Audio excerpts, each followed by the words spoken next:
a coonskin capítulo. A rifle. A frontier empire built on Thursday nights.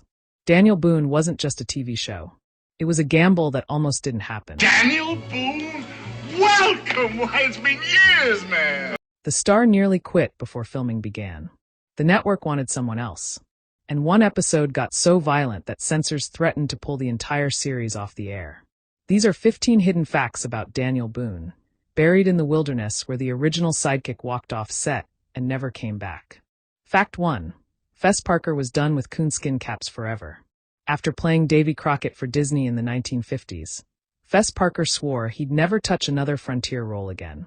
He'd been typecast, overshadowed, reduced to a walking merchandising machine for lunchboxes and toy rifles. He wanted serious dramatic roles, Broadway, anything that didn't involve buckskin and bad wigs. But then NBC came calling with a script for Daniel Boone. Parker's agent begged him to read it. He refused 3 times. Finally, his wife convinced him to at least take the meeting. Parker walked into that room ready to say no. But producer Aaron Rosenberg made him an offer he couldn't ignore. Full creative control.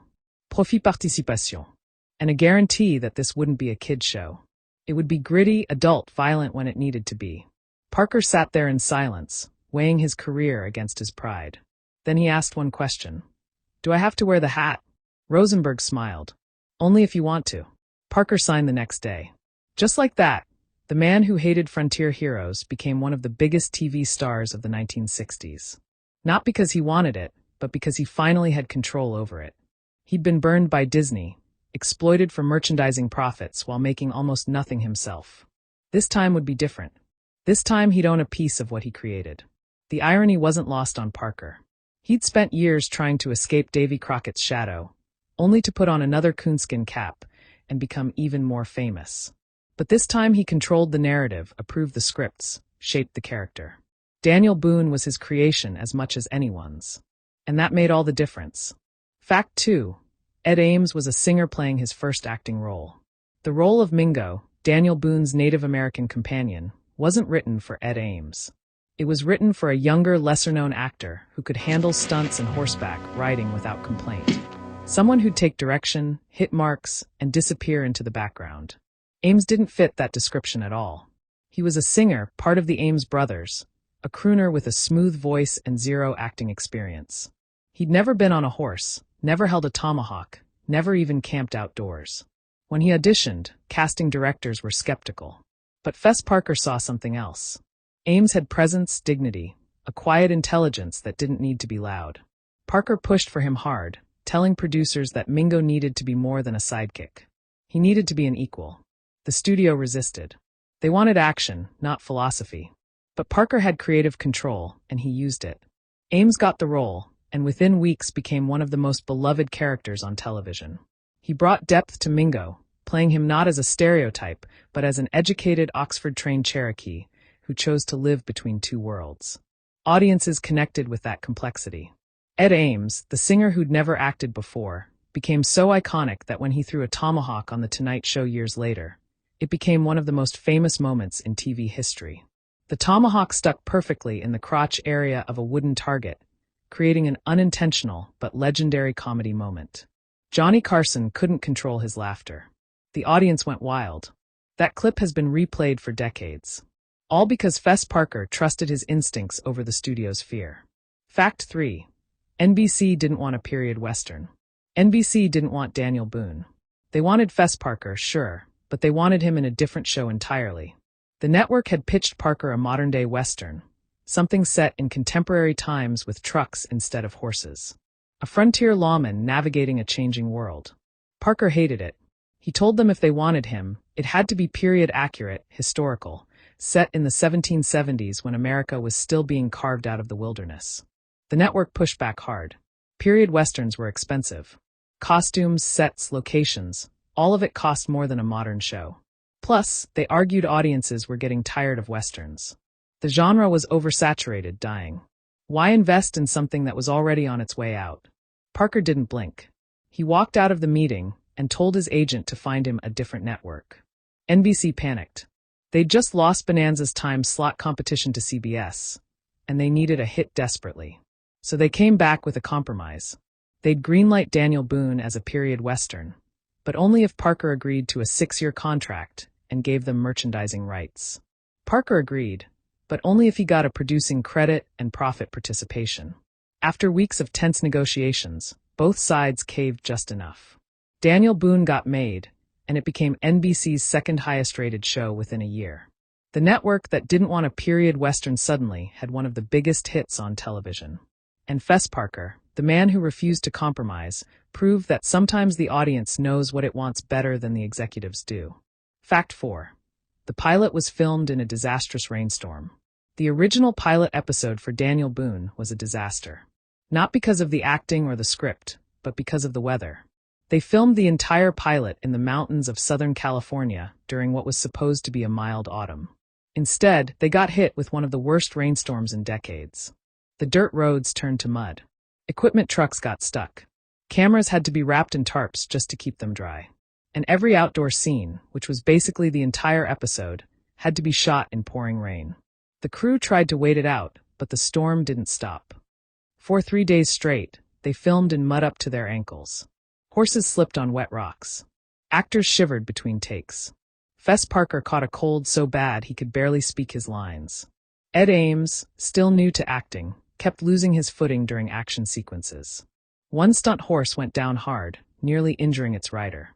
The producers considered scrapping the whole thing and starting over, but they were already over budget and out of time. So they kept shooting, hoping they could salvage something in editing. When they finally screened the rough cut for NBC executives, everyone expected the worst. But something strange happened. The rain, the mud, the raw exhaustion on the actors' faces, it all made the pilot feel real. Gritty. Dangerous. Like the frontier actually was. NBC loved it. They said it looked more authentic than anything else on television. The disaster that almost killed the show became the thing that sold it. And from that point on, Daniel Boone had a reputation for being tougher, grittier, and more real than any other Western on TV. Fact 5. Patricia Blair demanded a strong female character. Patricia Blair almost turned down the role of Rebecca Boone. She'd been offered the part of Daniel's wife, but she didn't want to be stuck playing the woman-waiting-at-home character. She'd seen too many Westerns where the wife's only job was to look worried while the men had adventures. Blair wanted more. She told the producers she'd only take the role if Rebecca was written as strong, capable, someone who could handle a rifle and make her own decisions. The producers hesitated. In 1964, that wasn't how TV wives were written, especially not in Westerns. But Fess Parker backed her up. He told the writers that if Rebecca was just going to stand in the doorway looking concerned, the show would feel dated before it even aired. They needed a woman who felt like an equal partner, not a prop. The writers reluctantly agreed to try it. In the second episode, they gave Rebecca a scene where she defends the homestead alone, shooting at raiders while Daniel is away. It was a small moment, but it changed everything. Audiences loved it. Letters poured in praising Rebecca Boone as one of the strongest female characters on television. Patricia Blair had taken a risk by demanding better writing, and it paid off. She wasn't just Daniel Boone's wife. She was a pioneer herself. And for 6 seasons she proved that frontier women didn't need to be helpless. They just needed writers brave enough to show them as they really were. Fact 6. Filming in the wilderness was brutal. Most of Daniel Boone was shot on location in the mountains and forests of California, far from the comfort of a studio backlit. The cast and crew spent weeks at a time in remote areas with no running water, no air conditioning, and rattlesnakes everywhere. Fess Parker, who insisted on doing most of his own stunts, got bitten by a snake during the second season. He didn't realize it at first, thought it was just a scratch from a branch. But by the time they wrapped for the day, his leg had swollen so badly he couldn't walk. A medic rushed him to the nearest hospital over an hour away on dirt roads. The doctor told him if he'd waited another 30 minutes, he might have lost the leg. Parker spent a week recovering, then came right back to set and kept filming. Ames fared worse with a different kind of wildlife. During a scene where Mingo had to track through dense brush, Ames stumbled into a hornet's nest. He got stung over 20 times before the crew could pull him out. His face swelled up so badly, they had to shut down production for 3 days. But the worst incident involved a guest actor who wandered off set during a break and got lost in the mountains. Search teams spent 6 hours looking for him before he finally found his way back, dehydrated and terrified. After that, the producers instituted a buddy system. No one went anywhere alone. The wilderness looked beautiful on screen, but behind the camera, it was a constant battle to keep everyone alive. Fact 7. The coonskin cap was torture. The coonskin cap became a problem almost immediately. Fess Parker had agreed to wear it, but he hadn't counted on how miserable it would be. The cap was made from real fur and leather, heavy, hot, and itchy. Under the California sun, shooting 12-hour days, it became unbearable. Parker's scalp would sweat so badly that by lunchtime his hair was soaked. The smell was worse. The fur would absorb sweat and dirt, and after a few days of shooting it reeked. The wardrobe department tried washing it, but real fur doesn't dry quickly, and they couldn't afford to wait. So they'd spray it with deodorizer and hope for the best. Parker complained constantly. He told the producers that if they wanted him to keep wearing it, they needed to find a solution. The wardrobe team built him 3 backup caps, all made from lighter materials, synthetic fur that looked real but breathed better. Parker rotated between them, switching them out between scenes to let them air out. But even then, he hated it. In later seasons, you can see Parker wearing the cap less and less, finding excuses in the script for Daniel to take it off. By the final season, he barely wore it at all. The producers didn't fight him on it because they knew the truth. The coonskin cap was iconic, but it was torture. And Fess Parker had earned the right to be comfortable. After 6 years of wearing that thing in the heat, he'd paid his dues. Fact 8. One episode nearly got the series cancelled. One episode nearly got the entire series cancelled. It was called The Hostages, and it aired during the 2nd season. In the story, Daniel Boone and his family are captured by a renegade group, and the episode featured scenes of violence that were unusually brutal for 1960s television. There was a hanging and near scalping, and a scene where a child was threatened at gunpoint. NBC censors watched the rough cut and panicked. They called the producers and demanded cuts, lots of them. They wanted the hanging removed entirely, the scalping scene shortened, and the child threat rewritten. The producers refused. They argued that the frontier was violent, and sanitizing it would make the show feel fake. The censors pushed back harder, threatening to pull the episode entirely and air a rerun instead. Fess Parker got involved. He told the network that if they pulled the episode, he'd go public with the story and let audiences decide whether NBC was censoring the truth about American history. It was a bold move, borderline reckless. But Parker had leverage. Daniel Boone was a top 10 show, and NBC couldn't afford to lose it. After days of tense negotiations, a compromise was reached. They'd keep the episode mostly intact, but add a disclaimer at the beginning warning viewers about the content. The Hostages aired as scheduled, and the response was immediate. Critics praised it as one of the most powerful episodes of the series. Audience ratings spiked, and NBC learned a hard lesson. Fess Parker wasn't going to be pushed around. If they wanted his show, they'd have to trust his vision, even when it made them uncomfortable. Fact 9. Ed Ames couldn't ride a horse. Ed Ames couldn't ride a horse when he was cast. Not couldn't ride well, couldn't ride at all. He'd grown up in Boston, sung in nightclubs, never been near a stable. When producers found out, panic set in. Mingo was supposed to be Daniel's companion on every frontier journey, which meant constant horseback scenes. They couldn't fake it, so they hired a riding instructor and gave Ames 2 weeks of crash course training before filming started. Those 2 weeks were brutal. Ames fell off repeatedly, bruised his tailbone, pulled muscles he didn't know he had. His hands blistered from gripping the reins. But he kept getting back on. By the time cameras rolled, Ames could ride well enough to pass on screen, though he was still terrified. For the entire 1st season, you can see the tension in his posture during riding scenes. He's gripping that horse like his life depends on it, because in his mind it did. By season 2, something shifted. Ames fell in love with horses. He bought his own, started riding on weekends, became genuinely skilled. By the final season, Ames was doing stunts that would have terrified him years earlier, galloping full speed, leaping from his horse. The singer who'd never ridden became one of the show's best horsemen, proving that sometimes the hardest skills become the most rewarding. Fact 10. The guest stars were Hollywood legends. The guest stars on Daniel Boone were bigger than anyone expected. Because the show was a hit, major Hollywood actors started lining up to appear in episodes. Not for the money. The pay for guest spots was minimal, but for the exposure and the chance to work with Fess Parker. Over 6 seasons, the show featured appearances from actors like Leonard Nimoy, who played a villain in a tense standoff episode. They got Robert Loggia, Jimmy Dean, and even a young Charles Bronson before he became a major film star. One of the wildest guest appearances was from country singer Jimmy Dean, who played a frontier con artist in an episode that leaned heavily into comedy. Dean wasn't an actor. He was a musician who'd recently had a hit with Big Bad John. But he had natural charisma and comic timing. He ad-libbed so much that the director had to pull him aside and ask him to stick to the script, at least for the first take. Dean ignored him and kept improvising. The result was one of the funniest episodes of the series, and Dean's performance was so well received that he was invited back for 2 more appearances. What made the guest stars memorable wasn't just their names, but how seriously they took the roles. They didn't phone it in. They showed up prepared, committed to the period, and treated Daniel Boone like it mattered. Because it did. Fact 11. Real antique rifles were used and broken. The rifles weren't props. They were real flintlock rifles from the 1700s, borrowed from private collectors and museums. The production designer insisted on authenticity, and Fess Parker agreed. But real antique firearms came with real problems. They were heavy, sometimes over 10 pounds.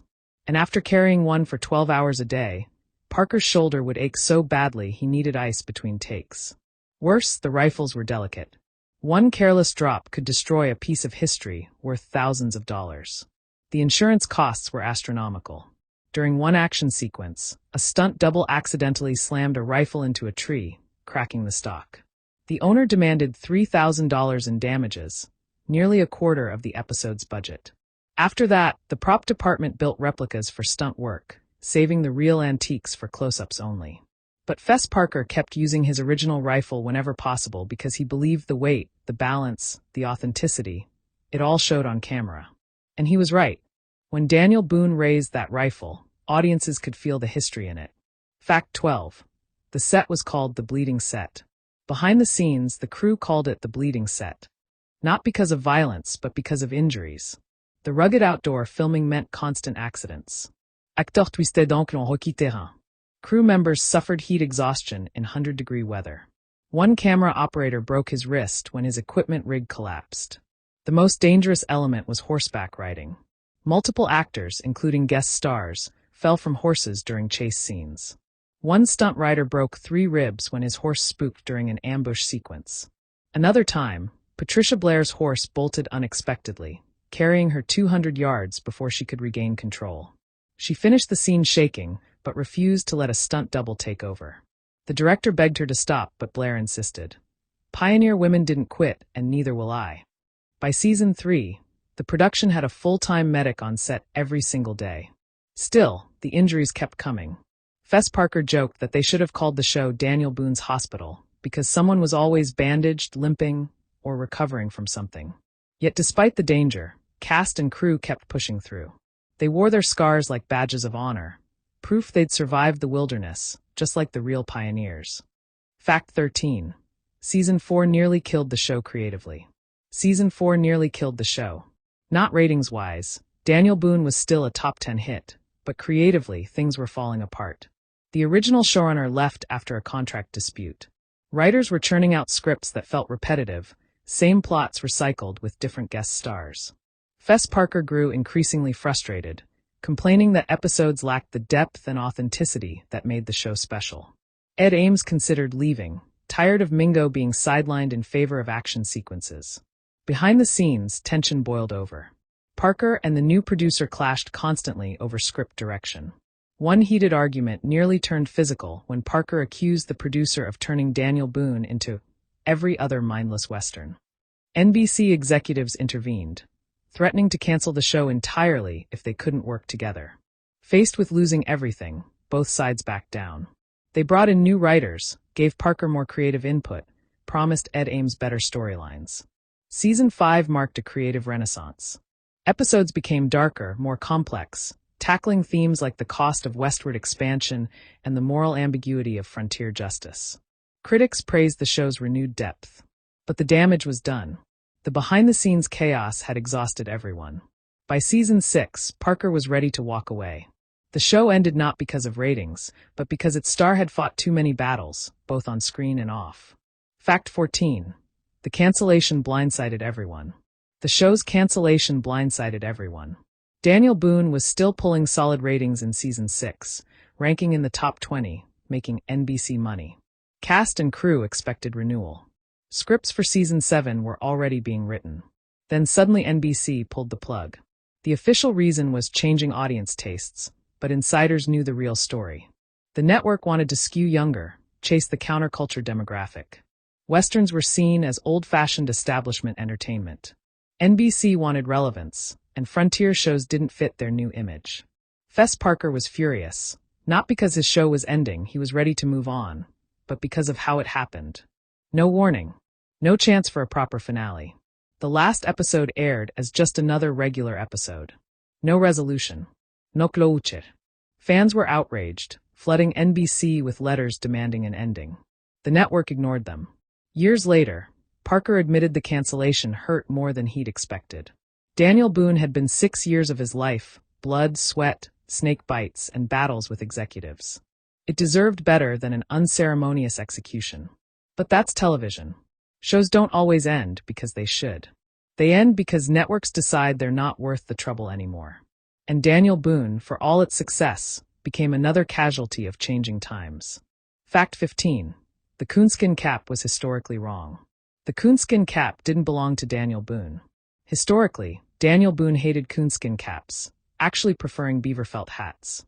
The myth came from Davy Crockett, who really did wear coonskin, and Americans conflated the two frontier heroes. When Fess Parker signed on to Daniel Boone, he knew the historical truth, but understood something more important. Audiences expected that cap. It had become symbolic, representing the frontier itself, adventure, American expansion, rugged individualism. So Parker wore it even though it was historically inaccurate, hot, uncomfortable, and smelled terrible after a day's shooting. He wore it because sometimes myth matters more than truth.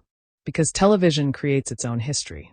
And because that silly fur cap carried meaning beyond its stitches. When the Smithsonian later asked for Parker's Daniel Boone cap for their television history collection, Parker laughed and sent them 3. "Take your pick," he said. "I've got a dozen more." The cap that defined a generation, that launched 1,000 Halloween costumes, that became shorthand for American frontier spirit. It was all based on a historical mistake that everyone decided was too good to correct. And that's Daniel Boone in a nutshell. Sometimes the legend really is better than the truth.